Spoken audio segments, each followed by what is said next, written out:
Soy Fernando Díaz Villanueva. Hoy es 31 de agosto de 2018 y esto es La Contracrónica.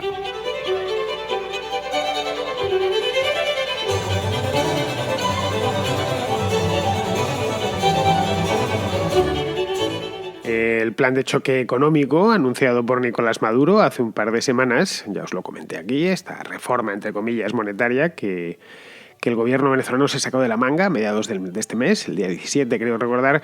Pues bien, este plan de choque económico no funciona, o funciona en sentido inverso, es decir, que no ha solucionado ninguno de los problemas que venía a remediar y a la vez ha creado unos cuantos nuevos que no existían. El nuevo Bolívar, que lleva 5 ceros menos, Bolívar soberano se llama, ya es víctima de la inflación, os lo adelantaba yo aquí el mismo lunes, y pierde valor conforme pasan los días. En la calle, entre tanto, no hay efectivo disponible de la nueva divisa. Quedan todavía billetes cargados de ceros y sin valor ninguno de la divisa antigua, de esos que hay que llevar en carretillas y en maletines, y de los nuevos es difícil encontrarlos. Esto ha instalado al país en un corralito no declarado, es decir, que en Venezuela es poco menos que imposible conseguir efectivo, aunque no hay ningún corralito declarado por parte del gobierno. Lo hay declarado por distintas restricciones, pero no oficialmente. Los bancos limitan el acceso al efectivo, lo limitan entre otras cosas porque no tienen suficiente y también porque el gobierno ha impuesto algunos límites, y en los cajeros automáticos, conseguir algo de dinero es poco menos que una odisea.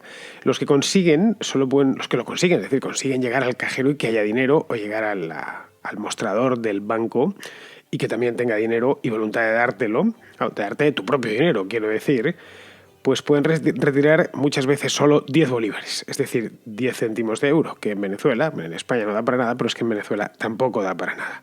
Un caos, como podéis ver, prácticamente perfecto, al que se suma el éxodo de cientos de miles de venezolanos por las fronteras, en todas las direcciones. Pues huyen por el Caribe, por aire, el que puede permitírselo, por Colombia, llegan hasta el Perú, cruzan a Brasil, Ecuador, etc.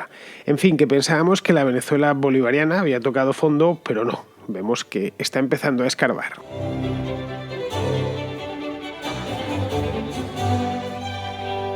Os comentaba aquí el lunes pasado, en la contra que hice sobre la reforma en Venezuela, que no tenía demasiada confianza en el nuevo plan económico de Maduro. De mis razones, por supuesto, no es que tenga yo manía a Nicolás Maduro por tenérselas, se la tengo, pero con buenas y muy bien fundamentadas razones. Y en el caso del programa económico, que comentaba aquí, que en principio hubiera estado bien tirado algunas de las reformas hace 4 o 5 años, para que el Estado se allegase fondos y estabilizar la moneda, pues ya a las alturas en las que estamos de la jugada del partido, en agosto del año 2018, pues llegaba tarde. Y además lo fundamental es que esta reforma no atacaba a las causas que han llevado a la depresión actual. Lo de hablar de crisis en Venezuela ya es, llevan en crisis un montón de años. Tenemos que hablar directamente de depresión económica muy profunda. Una depresión como no nos podemos ni imaginar en otros países, incluso en países que hemos atravesado una crisis económica hace relativamente poco tiempo. El régimen, en esta última reforma que ha hecho, no revisaba, obviamente, porque no quiere revisarlo, los errores fundamentales que se han ido cometiendo a lo largo de los últimos años, que han sido muchos. Los principales se pueden condensar en que Venezuela hoy por hoy es un estado elefantiásico, ineficiente y cleptocrático. Pues creo que es la mejor descripción, me la he apuntado porque creo que reúne todos los elementos fundamentales de lo que ha derivado la Venezuela chavista. Es un estado gigantesco, metido en todo, extraordinariamente ineficiente, es decir, no consigue nada de lo que se propone o consigue lo inverso, y luego cleptocrático, es decir, corrupto hasta la médula. Eso es, hoy por hoy, lo que se ha convertido la Venezuela maravillosa, bolivariana, que iba a ser el país más poderoso de Sudamérica y un ejemplo a seguir por todo el mundo, según Hugo Chávez, hace solo unos pocos años. 10 o 12 años, acordaos, tenemos además YouTube como memoria colectiva para ver lo que Chávez y los propios chavistas decían en aquel entonces. Bien, pues este estado elefantiásico, ineficiente y cleptocrático se ha apoderado de toda la economía venezolana como si fuese un pulpo, una piora, ¿no?, que dicen en italiano. Y no le deja pues ya respirar. Los pulpos, por lo visto, a mí me gusta comerlos, me encanta el pulpo, pero los pulpos no... Y de pobre pulpo pueden decir, qué pena, los animalistas. Pues que el pulpo a sus víctimas no les da mucha escapatoria. Tiene tantos tentáculos precisamente para eso, y al parecer los pulpos tienen un poder extraordinario, grandísimo, una fuerza brutal. Bueno, pues con la fuerza de un pulpo y con tantos tentáculos como tienen los pulpos, es como ha abrazado el chavismo a la economía venezolana hasta estrangularla, hasta asfixiarla literalmente.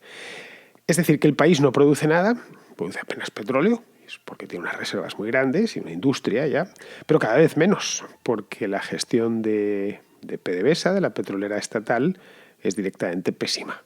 Esto lo he tratado más de una ocasión aquí en el programa. Venezuela tiene las mayores reservas de crudo probadas, las más grandes del mundo estoy hablando, superiores incluso a las de Arabia Saudita, pero claro, no puede llegar a explotarlas todas. Lo ha intentado en alguna ocasión, pero el sector petrolero está totalmente estatalizado. Y sin llegar a las nuevas reservas, que esas directamente carece de la capacidad, pero de la capacidad y de la voluntad política, porque ponerlas en producción podían haberlo hecho hace muchos años. Aparte de eso, lo que ya estaba produciendo cada vez produce menos. Estos datos os los daba a la cosa unos meses, los he ido a recuperar. Venezuela producía en 1998 3,5 millones de barriles al día de petróleo. Eso le convertía, creo que era el tercer productor del mundo. Bueno, ahora se extraen 2 millones.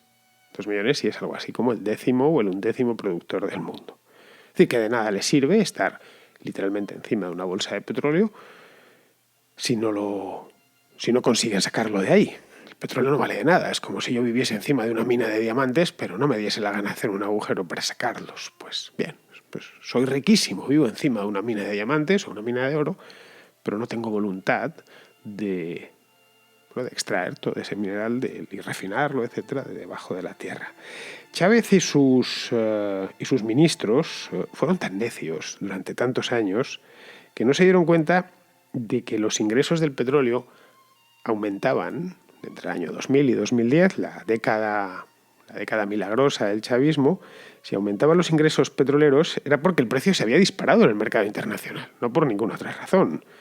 Es decir, la bajada de la producción, que fue continua a lo largo de toda la década, se compensaba con la subida del precio. Es decir, podían permitirse el lujo de producir 200.000 barriles menos al día,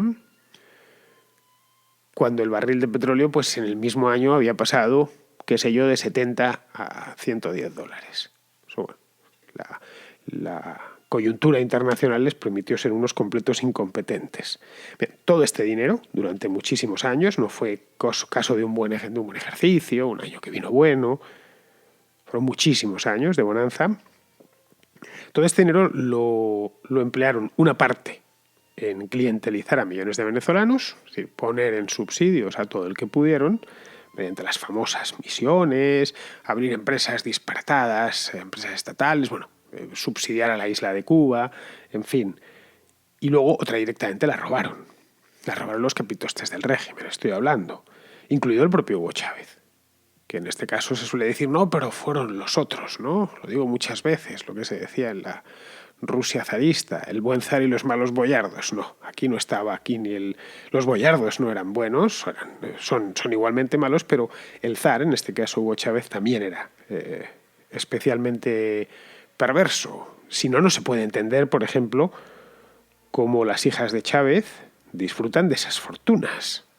Viven en el extranjero y llevan un nivel de vida propio de un millonario, ¿no? Y con los salarios que tienen, por muy altos que sean, no pueden permitirse el tren de vida que llevan las hijas de Chávez. Idem con los jerarcas revolucionarios y con sus familias.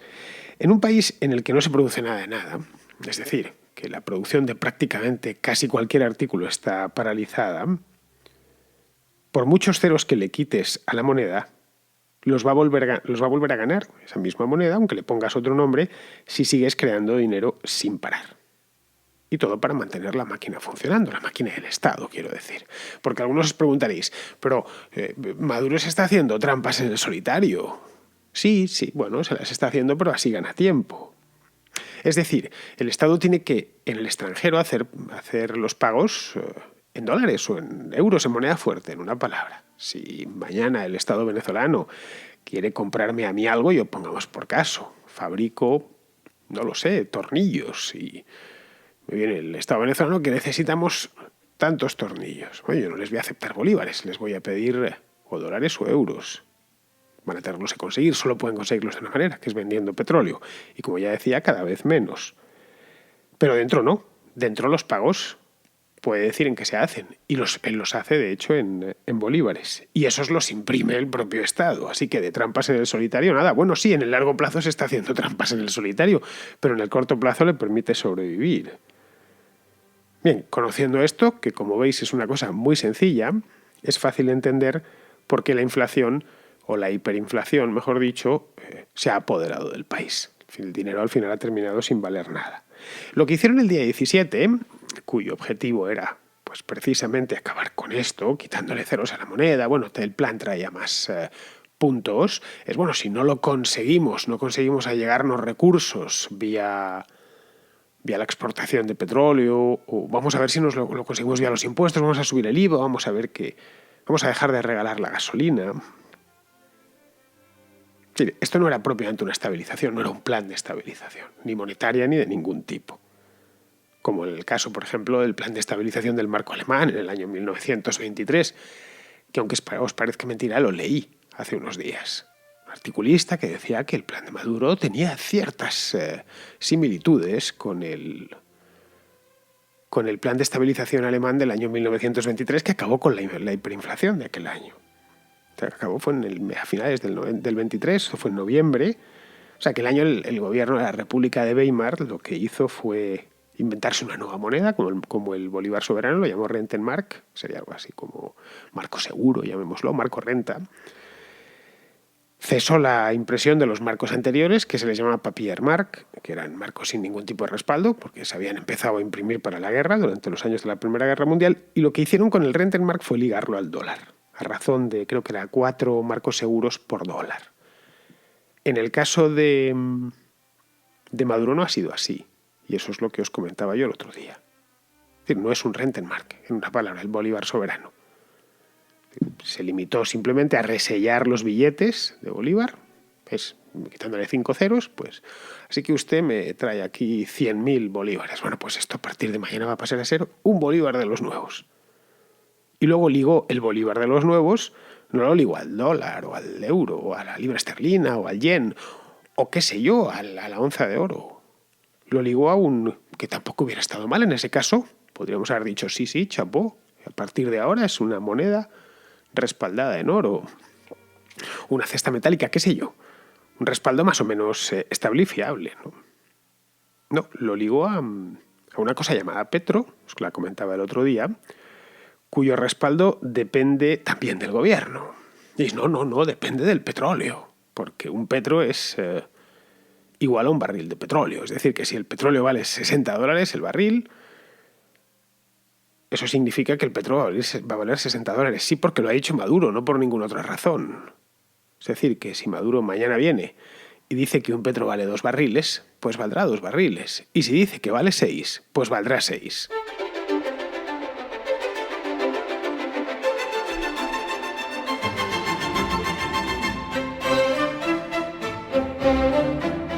Al final lo que los venezolanos han encontrado es que se ha pasado en Venezuela de un momento a otro, de tener que llevar los billetes en maletas o, como os decía antes al principio del programa, en carretillas por la calle. Hemos visto todas las imágenes a través de las redes sociales en las que para comprar cualquier cosa, desde pagar una cena en Caracas hasta comprar una cesta de frutas, hacían falta varias torres de dinero, de billetes, ¿no? Y a todos nos llamaba la atención. Bueno, pues han pasado de tener que llevar el dinero, como decía, en carretilla, a no tener acceso a él, a no tener acceso a los billetes. Las limitaciones de acceso a efectivo que ha impuesto el gobierno son draconianas. Pueden sacar 10 bolívares, que son, como os decía antes, unos 10 céntimos de euro aproximadamente. Es que son ni con el corralito argentino en el año 2001. En aquel entonces, cuando se decretó el corralito en Argentina, pues de esto hace ya casi 20 años, se podían sacar, creo recordar que eran $250 a la semana. Es lo que permitían los bancos en Argentina, y el corralito evidentemente duró poco. O sea, unos meses, porque no hay muchas sociedades que lo aguanten, lo de que estar años y años con estas limitaciones. Ojo, los venezolanos iban con un corralito sin poder acceder a su propio dinero en libertad desde el año 2003, que es cuando Chávez implantó el cepo cambiario, los controles de cambios. Bueno, pues en Venezuela, además de eso, cualquiera que salga al extranjero tiene que, y tenga una cuenta bancaria, ¿se entiende?, tiene que notificarlo al gobierno. Es decir, un tipo que esté en Caracas y que tenga que ir a Miami o donde sea, o a Bogotá, vaya a salir, aunque sea por una cuestión de trabajo, por lo que sea, tiene que informarlo al gobierno, porque de lo contrario le bloquearán las cuentas de manera preventiva. Sus propias cuentas, su propio dinero. Si lo que se pretende es pagar con tarjeta, es decir, huir del efectivo y liberar todos los pagos con tarjeta de crédito, de débito, no se pueden pagar más de 3.000 bolívares soberanos. Son 30 euros, claro. Para mucho no da, la verdad. Es decir, que aunque se tenga dinero, no se puede llegar a él. Y eso es un corralito, en una palabra. Un corralito es que yo puedo decir, pues tengo 17.000 euros en el banco, pero es que el gobierno no me deja tocarlos. Es de las cosas más desesperantes que existen. Hay por lo visto cierto caos, según he tenido la ocasión de leer a lo largo de los últimos días. Este tema lo vengo siguiendo ya a lo largo de todo el mes, porque dependiendo de la entidad bancaria, del banco al que vaya el cliente en cuestión, el límite puede ser incluso menor, en función de la disponibilidad de efectivo del banco. Si tiene poco, pues le coloca límites menores. O incluso le coloca el límite total, que es no hay dinero, así que vuelva usted por donde ha venido. Y esto está terminando por volver locos ya a los venezolanos. No es que no tengan comida, que no tienen, sino que tampoco tienen billetes. Ayer vi por televisión a unos que estaban recorriendo Caracas de banco en banco tratando de llegar a su propio dinero. Una cosa fascinante.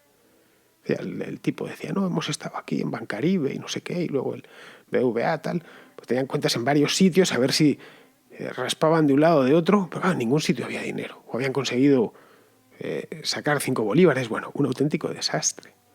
La escasez de efectivo ha llevado a que, pues, las consecuencias obvias en estos casos, a que los que tienen algo que vender, no sé, pollo, huevos, por ejemplo, fruta, pues solo acepten dinero contante y sonante, nada más. Es decir, yo tengo una tienda pequeña, de barrio, una tienda, y aunque hasta ayer aceptaba el pago con tarjeta, para este tipo de productos, o para todos, directamente escondo el datáfono, porque lo que necesito es efectivo. Pero ese efectivo no se puede dar porque el banco no te lo da. Es curioso, pero antes no había comida, pero sobraban los billetes, y ahora no hay ni comida ni billetes. Y en el caso de que se quiera pagar con tarjeta, te lo permitan, quieras pagar con tarjeta o mediante transferencia, que es una posibilidad, no olvidemos que Venezuela no es el Congo, que hasta hace no tantos años era un país muy avanzado, especialmente en el sector bancario. Bueno, pues los límites que han puesto el gobierno para las transferencias y los pagos con tarjeta y demás son tan severos que imposibilitan muchas transacciones. Es decir, hacen de facto imposible el comercio. Luego el gobierno, al parecer, ha intensificado también las inspecciones de control de precios. Claro, lo que en muchos casos hace que haya desabastecimiento instantáneo. Por ejemplo, si el gobierno dice que el kilo de café tiene que costar 100 bolívares, estoy poniendo un precio cualquiera, pero yo como comerciante, a mí el poner el kilo de café en el estante me cuesta 150. Pero el precio que han fijado es 100. Oye, ese café no lo voy a poner en el estante porque con cada paquete que venda voy a perder 50 bolívares.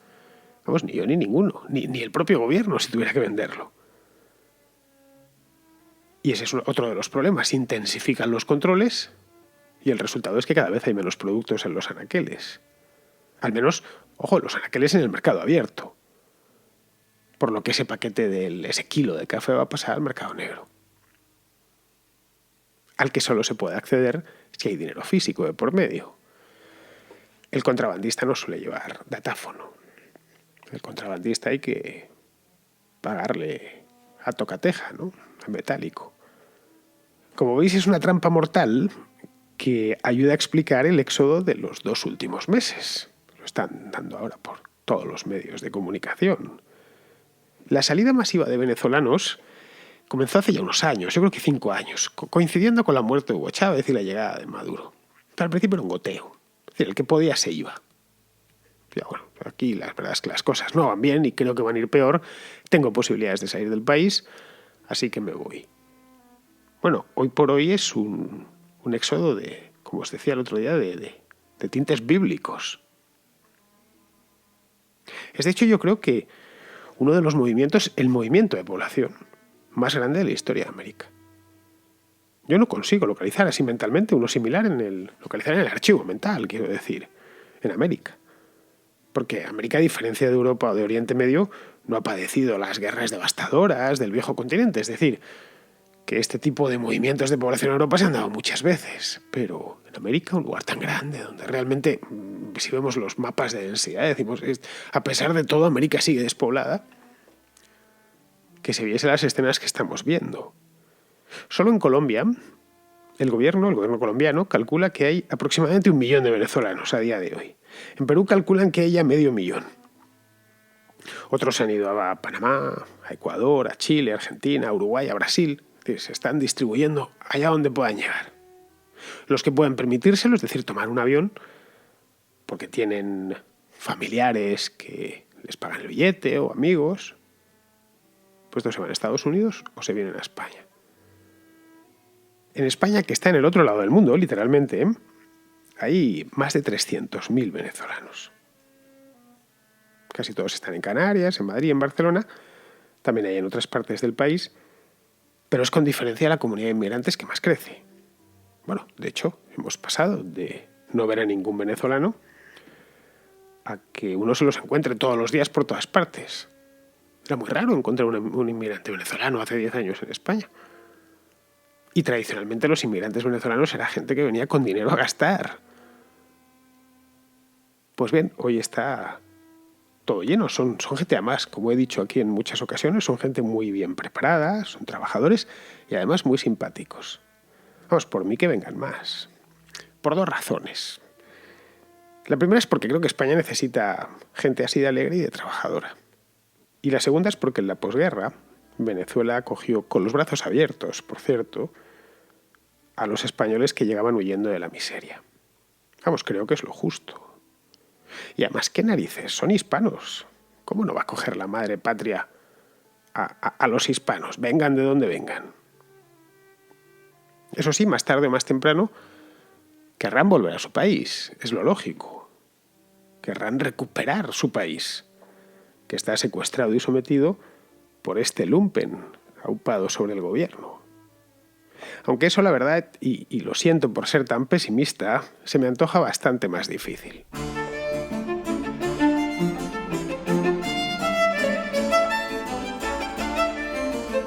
Vamos ahora con las llamadas de los oyentes. La primera es de Diego, que es un oyente chileno que escuchó el programa del otro día sobre el que hice sobre la tumba de Franco y la polémica que tenemos aquí en España, y quiere hacer un paralelismo entre Franco y Pinochet. Un usuario, un escucha, hablaba de una visión distinta de Franco. Yo, la verdad, no soy un entendido en Francisco Franco, sé que fue un dictador y que estuvo mucho tiempo en el poder, pero más no sé. Acá en Chile tenemos nuestro propio dictador, Augusto Pinochet. Han pasado más de 40 años desde el golpe de Estado de 1973. El tema acá en Chile lo ha tomado la izquierda centro, la izquierda radical, pero la izquierda al fin y al cabo como sector lo ha tomado. Hasta tal punto que hoy día es políticamente incorrecto, hasta el día de hoy es políticamente incorrecto tratar al periodo gobernado por Augusto Pinochet de otra manera que no sea como criminal, brutal, dictatorial y otros calificativos que hoy día no pueden no estar. O sea, hay que catalogarlo de esa manera. Habiendo pasado tanto tiempo, a raíz de las últimas elecciones presidenciales del 2017, en noviembre, dos candidatos presidenciales se disputaban estos temas y eran los que más ponían los temas encima de su palestra. La izquierdista Beatriz Sánchez y el derechista José Antonio Kast. Kast particularmente hablaba de un gobierno militar respecto de el periodo gobernado por Augusto Pinochet. Otros dicen que es una dictadura. La izquierda dice que es una dictadura cívico-militar. Y él dice que es un gobierno militar. Pero esto con el énfasis no en las violaciones de los derechos humanos, que todos sabemos que ocurrieron, sino en la obra de los civiles que estuvieron en el gobierno. Y ahí hubo una obra en infraestructura, una obra económica a cargo de los Chicago Boys, que sacó a Chile de la pobreza. En los años 50 y 60 la gente se moría de tuberculosis y de neumonía en la calle. Eso es un dato objetivo. Hoy día Chile ha aumentado su renta per cápita y eso, le guste a quien le guste, es así. Y fue durante el gobierno de Pinochet. Y respecto del término, me gustaría aportar una nueva visión en esto. Yo estudié historia y en la universidad nos enseñaron un concepto para englobar a las dictaduras latinoamericanas que no sea ni dictadura, ni esto, ni que lo otro, sino uno más neutro, que es regímenes burocráticos autoritarios.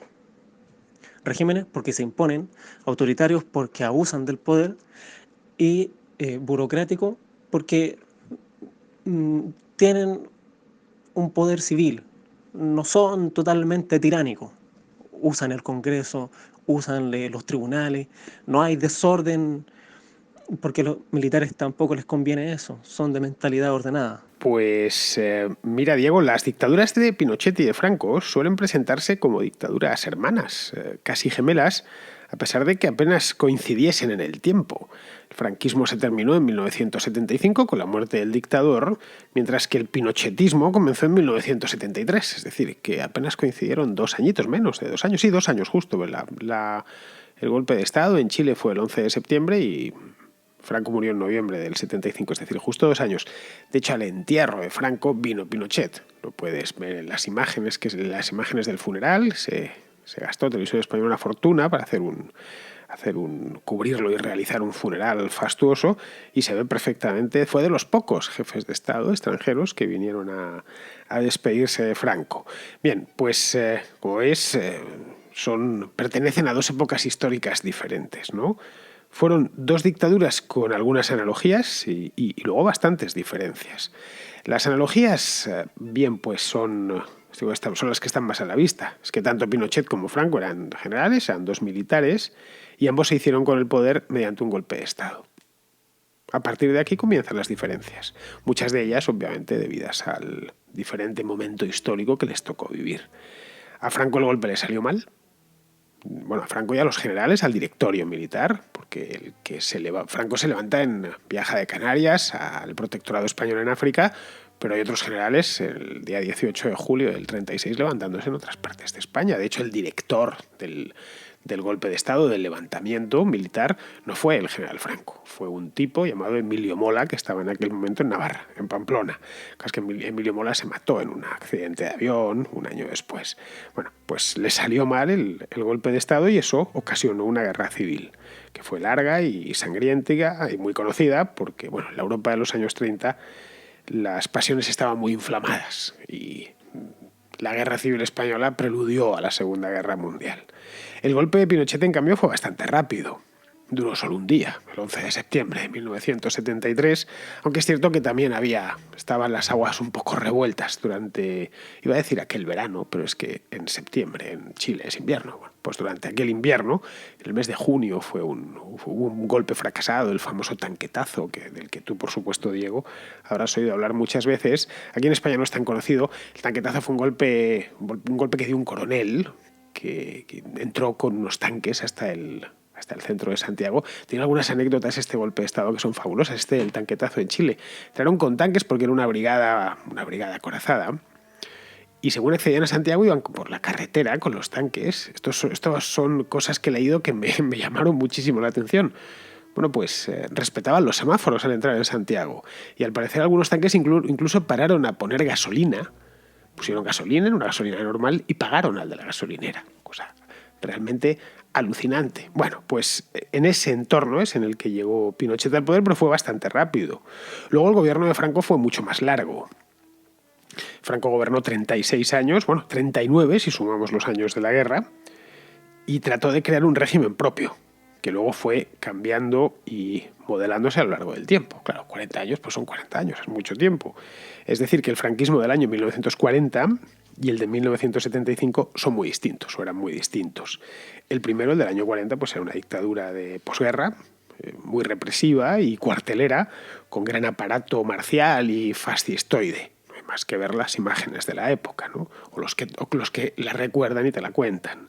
En cambio, el del año 1975 pues era un régimen autoritario, este que dices tú, autoritario burocrático, en el que no se contemplaban libertades como la expresión, huelga, prensa, manifestación, etc., pero que admitía la disidencia dentro de un orden más o menos difuso. Luego, otra de las diferencias es que la dictadura de Franco acabó con la muerte del dictador, mientras que la de Pinochet no. Es decir, el régimen de Pinochet duró mucho menos, duró 15 años, algo más de 15 años, y terminó con un plebiscito, tras el cual Pinochet traspasó el poder a Patricio Aylwin, después de las elecciones del año 1989.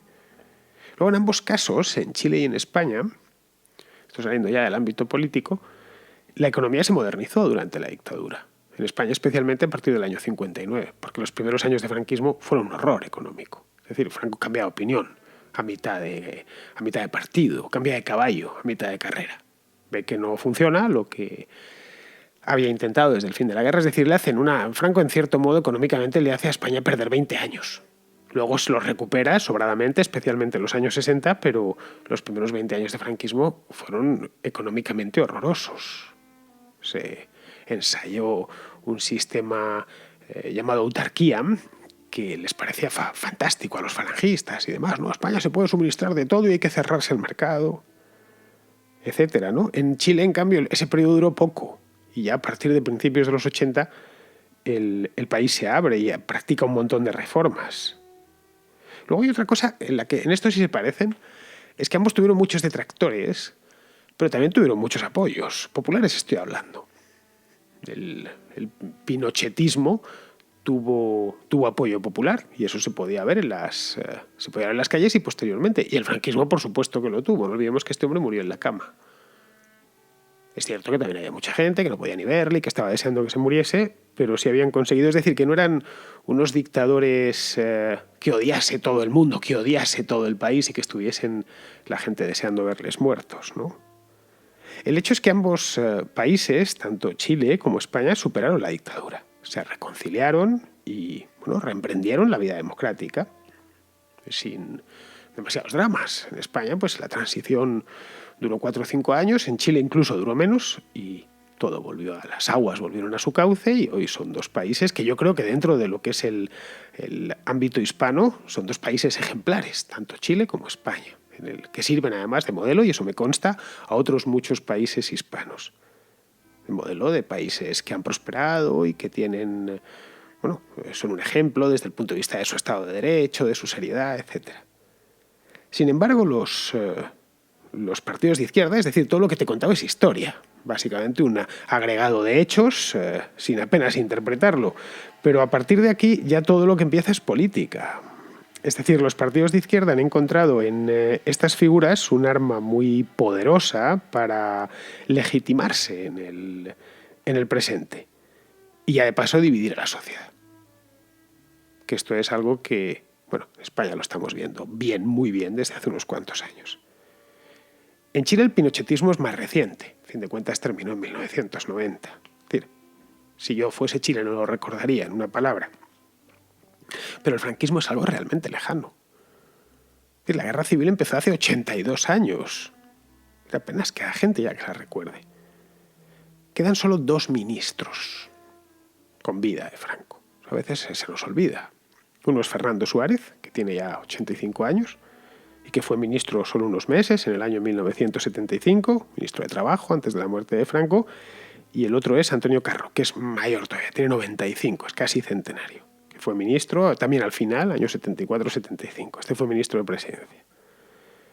Bueno, tanto Suárez como Carro son dos espectros de una época ya pasada, que los españoles de hoy conocemos más por los libros de historia que por vivencia propia. No lo sé, quizá por eso mismo, pues eso, porque va escaseando la memoria viva, es cuando aparecen los fabricantes de memoria. En fin, pues nada, al final miro el reloj ahora y veo que me he pasado. Es que el tema este que nos trae a Diego es muy interesante y me he enrollado y no me da tiempo a meter ninguna llamada más. Así que pasamos directamente a Pizarro, que nos regala hoy un comentario sobre el tema este de las demandas, la demanda que ha puesto Puigdemont en Bélgica. Que Carlos esté recibiendo las consecuencias de sus actos en diferido y atenuadamente no significa que no vaya a recibirlas nunca o que no vaya a recibirlas en su integridad. El pago por chotearse de un Estado y quebrar una sociedad puede parecerle barato, pues está de exilio costeado y tuiteando con cierta repercusión.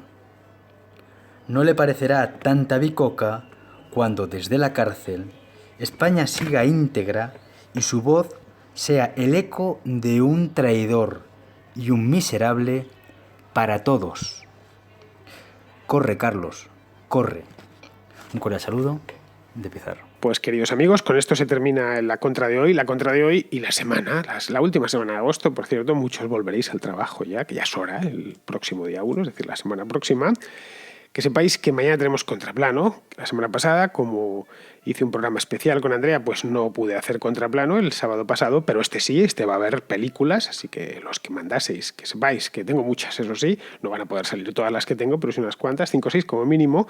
Y otra cosita es que el lunes próximo tendremos en este programa a Antonio Escotado, al que por fin he conseguido hacerle más que una entrevista, he conseguido dialogar con él durante media hora para la Contracrónica como regalo para todos los oyentes. A los que sois patronos, en Patreon os he dejado un pequeño anticipo. A ver si a lo largo del día de hoy os puedo meter un par de perlitas más, porque la verdad, después pasamos muchas horas juntos, 4 horas y media, hablando sin parar, bueno, más que hablando, yo escuchándole, le hacía preguntas y le tiraba de la lengua y fue una experiencia muy grata. Así que el próximo lunes estará por estos pagos Antonio Escotado. Entre tanto, yo os emplazo, ya sabéis, a mañana que tendremos Contraplano. Hasta mañana, amigos.